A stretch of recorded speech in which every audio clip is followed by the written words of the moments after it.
अब हम देखते हैं न्यूरॉन्स का स्ट्रक्चर। इससे पहले हम कुछ फीचर देख चुके हैं न्यूरॉन टिश्यू का, नर्वस टिश्यू का। अब हम जो देखते हैं न्यूरॉन्स का, न्यूरॉन का फिगर कैसा होता है और उसमें कौन-कौन सा पार्ट्स पाया जाता है।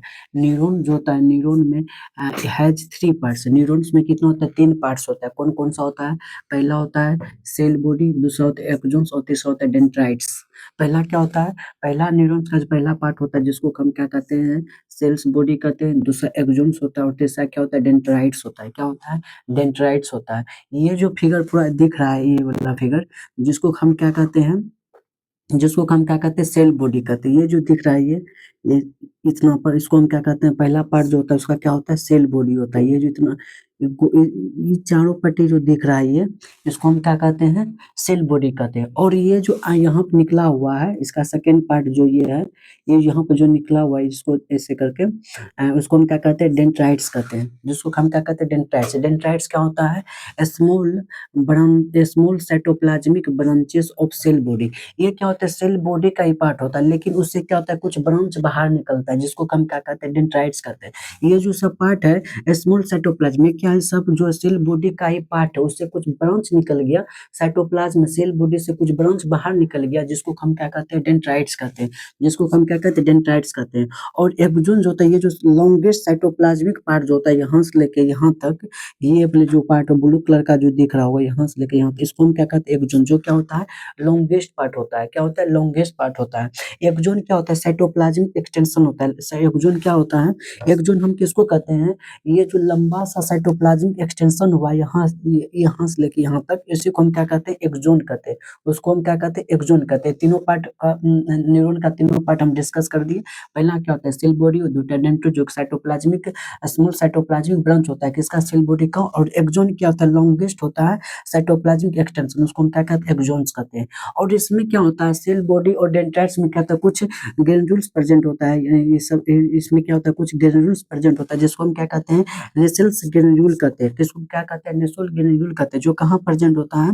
Present in cell body and dendrites. जो कहाँ प्रेजेंट होता है? पाया जाता है सेल बॉडी। इस सेल बॉडी और कुछ जो मात्रा में डेंड्राइट्स उसमें भी प्रेजेंट होता है, जिसको हम क्या कहते हैं? नेसेल ग्रेन्यूल कहते हैं। उसके बाद हम लोग देखते हैं myelin sheath.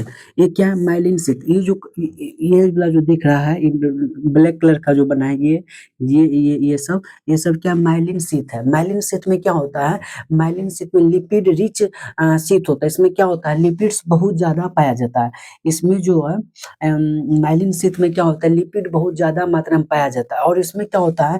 Free conduction possible नहीं है, क्योंकि ये क्या, इसमें फ्री कंडक्शन पॉसिबल इसीलिए नहीं है क्योंकि ये जो लाइन है डिसकंटिन्यूअस है, कंटिन्यूअस नहीं है। यहाँ पे यहाँ चालू हुआ, यहाँ फिर कट गया, यहाँ का इसका जो दोनों कनेक्शन वो टूट गया, फिर यहाँ टूट गया, यहाँ टूट गया। इसलिए माइलिन शीथ में क्या होता है? लिपिड्स का लेयर, जो लिपिड रिच होता है, बहुत ज्यादा होता है। और ये क्या होता है? डिसकंटिन्यूअस लेयर होता है। मतलब क्या? कंटिन्यूअस लगातार नहीं होता है, बीच में क्या होता है? गैप हो जाता है, उसी को हम क्या कहते हैं? डिसकंटिन्यूअस। और इसमें क्या होता है? फ्री कंडक्शन पॉसिबल नहीं है। फ्री कंडक्शन पॉसिबल इसलिए नहीं है क्योंकि इसका जो गैप बीच में क्या बन जाता है? गैप बन जाता है। मान के चलिए कि एक ये मार्कर है और ये गैप है। अगर इस तरह से है तो इसमें अगर किसी चीज को पास करेंगे तो पास नहीं होगा, क्योंकि बीच में गैप है। उसी तरह से इसमें क्या? फ्री कंडक्शन जो होता है पॉसिबल नहीं होता है, क्योंकि इस दोनों के बीच में क्या होता है? गैप होता है, डिसकंटिन्यूअस लेयर होता है। और ये किसके तरह काम करता है? इंसुलेटर की तरह काम। एक है इंसुलेटर, ये किसके तरह काम करता है? इंसुलेटर की तरह काम करता है। उसके बाद हम लोग देखते हैं इसका माइलिन शीथ को हम डिस्कस कर दी। उसके बाद क्या है? Nodes of Ranvier. Nodes of Ranvier किसको कहते हैं? दो एडजेसेंट माइलिन शीथ का बीच का जो गैप होता है उसी को हम क्या कहते हैं? नोड्स ऑफ रेनविल कहते हैं। उसको हम क्या कहते हैं? नोड्स ऑफ रेनविल कहते हैं। एक माइलिन शीथ ये है, एक माइलिन शीथ ये, एक माइलिन शीथ ये, दोनों एडजेसेंट माइलिन शीथ। एक मतलब एक क्या है? एक माइलिन शीथ ये हो गया और एक माइलिन शीथ ये हो गया। ये दोनों के एडजेसेंट, एक अगल बगल वाला को हम क्या कहते हैं? एडजेसेंट कहते हैं। एडजेसेंट माइलिन शीथ का बीच का जो गैप बचता है उसी को हम क्या कहते हैं? नोड्स ऑफ रेनविल कहते हैं। इसमें क्या होता है? ये कंटिन्यूअस लेयर होता है। ये जो लेयर है नोड्स ऑफ रेनविल, ये क्या? कंटिन्यूअस लेयर होता है। और इसमें फ्री कंडक्शन जो होता है पॉसिबल होता है। फेरिक कंडक्शन क्या होता है, पॉसिबल होता है किसमें, 900 और ये कंटिन्यूअस लेयर होता है और यह कहाँ पाया जाता है, दो माइलिन शीथ के बीच में प्रेजेंट होता है। उसके बाद क्या होता है, जब ये एक जोन जो लॉन्गेस्ट जो पार्ट होता है साइटोप्लाज्मिक का, जब ये क्या करते हैं यहाँ पे टर्न कर लेता है इस वाला पार्ट को, इस वाला पार्ट को हम क्या कहते हैं, एक्सोन टर्मिनल। एक्सोन टर्मिनल यहाँ से थोड़ा जो टर्न कर लिया जिसको हम क्या कहते हैं, एक्सोन टर्मिनल कहते हैं। और उसके बाद ये क्या करते हैं, टर्न करके एक बल्ब लाइक स्ट्रक्चर बनाता है जिसको हम क्या कहते हैं, सिनेप्टिक नोब कहते हैं। ये जो दिख रहा है, ये वाला पार्ट इस तरह से जो गोल सर्कल टाइप का जो पार्ट बना रहा है जिसको हम क्या कहते हैं, जिसको हम कहते हैं सिनेप्टिक नोब। सिनेप्टिक नोब का स्ट्रक्चर कैसा होता है, बल्ब लाइक। सिनेप्टिक नोब का स्ट्रक्चर कैसा होता है, बल्ब लाइक स्ट्रक्चर एक टर्मिनल पे बना लेता है जिसको हम क्या कहते हैं, सिनेप्टिक नोब कहते हैं। और उसी सिनेप्टिक नोब में क्या होता है, एक सिनेप्टिक वेसल्स होता है।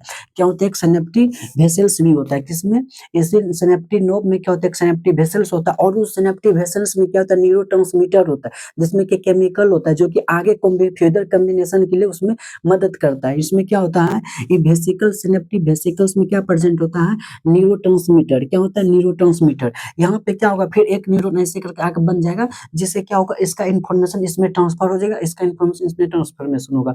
यही जो सिनेप्टिक वेसिकल्स है उसी में प्रेजेंट होता है न्यूरोट्रांसमीटर्स, उसी में प्रेजेंट होता है ताकि फेदर कम्युनिकेशन हो सके एक दूसरे से। मान लीजिए एक न्यूरॉन ये है, एक न्यूरॉन ये है, ये जो आगे इसका जो टर्मिनल पार्ट है और इसका जो आगे का पार्ट है, दोनों यहाँ पे क्या आएगा, थोड़ा कॉम्बिनेशन होगा जिसकी वजह से जो ये जो न्यूरोट्रांसमीटर होता है वो क्या एक्सचेंज होता है, इन्फॉर्मेशन एक न्यूरॉन से दूसरे न्यूरॉन में पास होता है।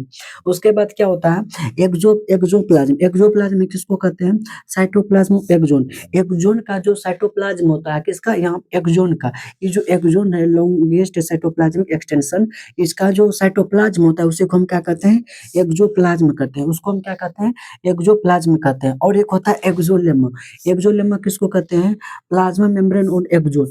प्लाज्मा मेम्ब्रेन का एक्सोन का जो प्लाज्मा मेम्ब्रेन होता है, इसका एक्सोन का जो प्लाज्मा आउटर कवरिंग होता है जिसको प्लाज्मा मेम्ब्रेन कहते हैं, एक्सोन का जो प्लाज्मा मेम्ब्रेन होता है जिसको हम क्या कहते हैं, एक्सोलेमा कहते हैं। और साइटोप्लाज्म एक्सोन, एक्सोन का जो साइटोप्लाज्म होता है जिसको हम क्या कहते हैं, एक्सोप्लाज्म कहते हैं। आप लोग एक बार इसका स्क्रीनशॉट ले लीजिए। अगर आपको यह वीडियो पसंद आया हो तो लाइक करें, शेयर करें और मेरे डीप माइंड यूट्यूब चैनल को सब्सक्राइब कर लें। Thank you.